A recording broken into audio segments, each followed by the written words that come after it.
Praise the Lord. கர்த்தர் உங்களை ஆசீர்வதிப்பாராக. இன்றைய வேத தியான பகுதியில் வாசிக்க தெரிந்து கொள்ளப்பட்ட வேத வசனம் சங்கீதம் 118 அதிகாரம் 26 வசனம். கர்த்தருடைய நாமத்தினாலே வருகிறவர் ஸ்தோத்தரிக்கப்பட்டவர். கர்த்தருடைய ஆலயத்தில் இருந்து உங்களை ஆசீர்வதிக்கிறோம். ஆமென். ஹல்லேலூயா. கிறிஸ்துவுக்குள் பிரியமானவர்களே, தேவனுடைய நாமத்தை சுமந்து அதாவது அவருடைய சித்தத்தின்படி வருகிறவர்கள் ஆசீர்வதிக்கப்பட்டவர்கள். புதிய ஏற்பாட்டின்படி இந்த வார்த்தை இயேசு கிறிஸ்துவை குறிக்கிறது. ஹல்லேலூயா. இயேசு எருசலேமுக்குள் கழுதையில் பவனியாய் வரும்போது மக்கள் அவரை பார்த்து இந்த வார்த்தையை கூறித்தான் ஆர்ப்பரித்தார்கள். ஆமென். அவர் புகழுக்கும் போற்றுதலுக்கும் உரியவர்.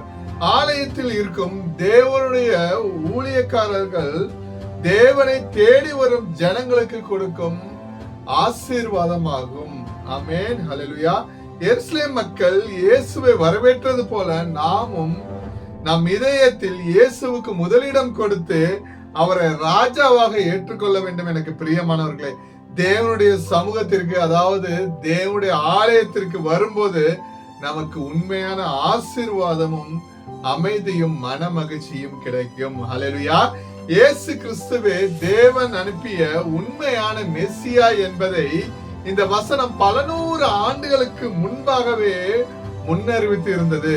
நம்மை பாவத்திலிருந்து மீட்க வந்த அரசரை நாம் முழு மனதோடு இந்த ஓய்வு நாளில் துதித்து ஆராதிக்க வேண்டும். ஆமென். ஹல்லேலூயா. இன்று நாம் இயேசு கிறிஸ்துவை நம்முடைய சொந்த ரட்சகராக ஏற்றுக்கொள்ளும் போது தேவனுடைய பிரசன்னத்தில் இருந்து நமக்கு உண்மையான மகிழ்ச்சியும் ஆசீர்வாதம் கிடைக்கும். எனக்கு பிரியமானவர்களை, நம்மை அழைத்த தேவன் உண்மையுள்ளவர். கர்த்தராகிய இயேசுவின் கிருபை உங்கள் அனைவருடன் கூட இருப்பதாக. ஆமென்.